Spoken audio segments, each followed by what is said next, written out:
it is also that. Well, it's kind of interesting because we're in this like weird reckoning where because Trump is taking this wrecking ball to the pretense, you also then hear people like Sam Powers coming out and responding by saying, well, okay, she's not as direct as Trump, of course, but from Chris Murphy to her, you have people being like, yeah, this is all about empire and or Yeah. resource extraction. And they say it in these terms that are still not, you know, Trumpian transactionality, but they are being more honest about it because Trump is threatening the programs. Yeah, and from Ukraine's perspective, it must be so galling and offensive Yes. because, Yeah. like, Ukraine has lost hundreds and hundreds of thousands of its people to this war. Yeah. Um, uh, Ukraine did that, on behalf of, they were invaded, but they did it, they did it at the urging of the United States. There were peace talks underway in March of 2022 that the United States basically directed them to scuttle and continue the war. So the idea that Ukraine would do what we asked them to do, and we owe that, and Ukraine owes us all of their rare earths because we sent our surplus weapons to Ukraine for Ukraine to fire them at Russia, so we could test our weapons out and then replenish our stock. Has got to be deeply offensive. Like, what do you mean we owe you? Like Ukraine is the one that has suffered deeply as a result of this. The idea that they owe us. I mean, they had a lot Wow. of agency in willingly extracting their own resources too. There's so much. I mean, obviously, people know the corruption in Ukraine. There are a Well, lot of they had some agency, but when the U.S. came in the post-Soviet totally. era and created an oligarchy. Like, Yeah. we are the ones that built that oligarchy.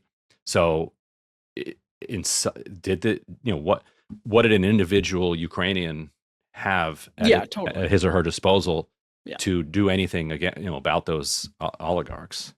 So let's, even as we've been talking, Defense Secretary Pete Hegseth was weighing in on this conflict. He's on his first trip abroad, and he said basically that a return to Ukraine's pre-war borders is, quote, unrealistic, as the New York Times has it here.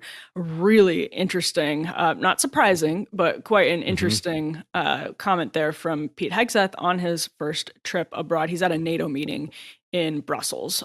Ryan, it's pretty interesting.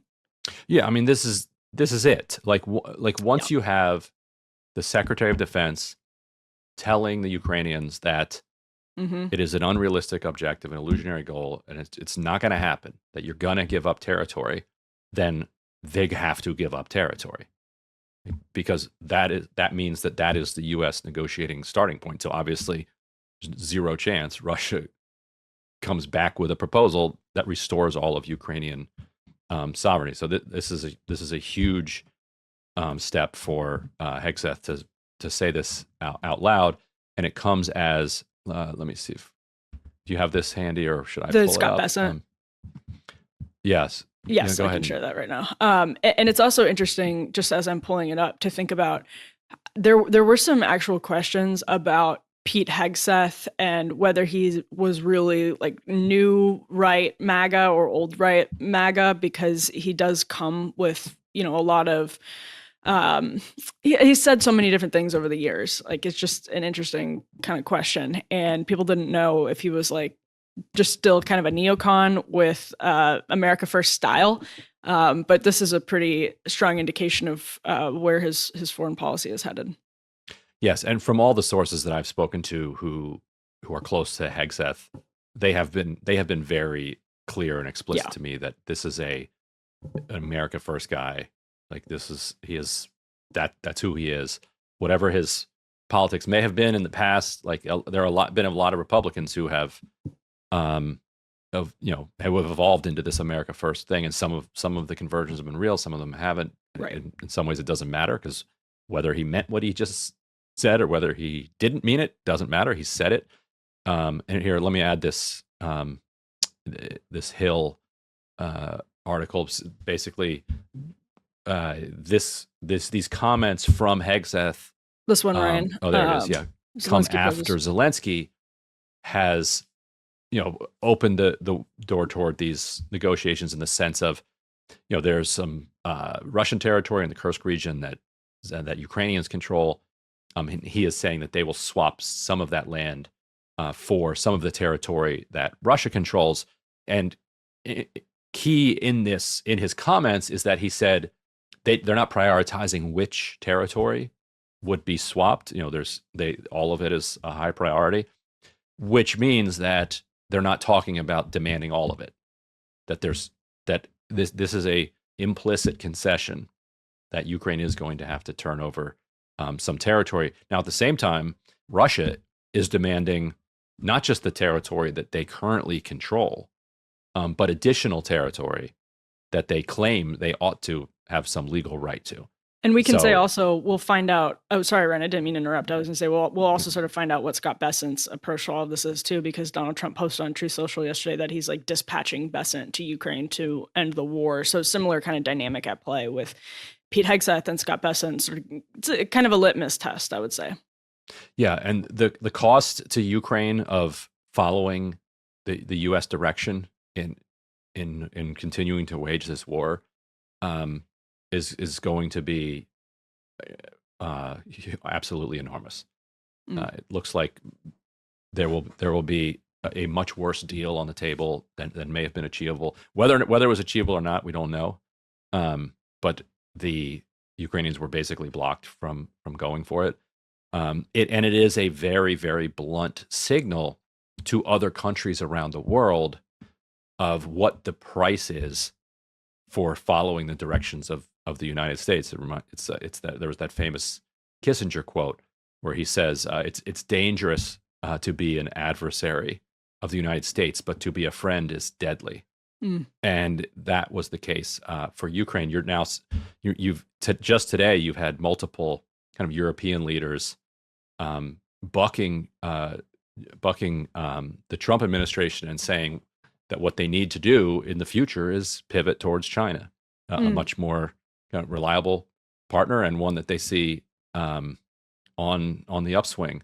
So the idea that like we're even losing Europe over at this critical moment looks like it's going to be the U.S. against the world. And let's actually watch this clip of Pete Hegseth because we actually have the video, so I'll roll it now. Like you, a sovereign and prosperous Ukraine. But we must start by recognizing that returning to Ukraine's pre-2014 borders is an unrealistic objective. The United States does not believe that NATO membership for Ukraine is a realistic outcome of a negotiated settlement. Instead, any security guarantee must be backed by capable European and non-European troops. Ryan, the benefit, I think, of watching that clip is you see that's scripted. It's not, a slip of the tongue. It's not a offhanded comment. That was a really intentional statement from the new defense secretary. As, by the way, what you can see on your screen now is a picture of a dead Ukrainian soldiers' search history, which includes, if you're listening to this, Ukraine-Russia negotiations, Zelensky negotiations. It goes on, Putin talks.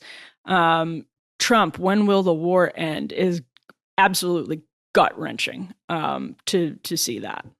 It's just a poignant set of search results because it shows how desperate this soldier was for an end to this awful war. And it didn't come in time for him and for hundreds and hundreds of thousands of others. I mean, it's insane that we have so little talk about the volume of casualties and deaths. Like, it is completely insane on both sides of this war. And you can understand why. I think, Ryan, another interesting thing is Zelensky is now speaking the way that he's speaking. There's a certain amount of pressure that he has to be responsive to at this point as well. And in a way, Hegseth and the Trump administration coming down so strongly in their position on NATO and territory is I'm sure, welcome news to a lot of Ukrainians. Hey, if you liked that video, don't forget to hit the like button and subscribe to Breaking Points. If you want to see the rest of Counterpoints, go to breakingpoints.com to become a premium member and get the full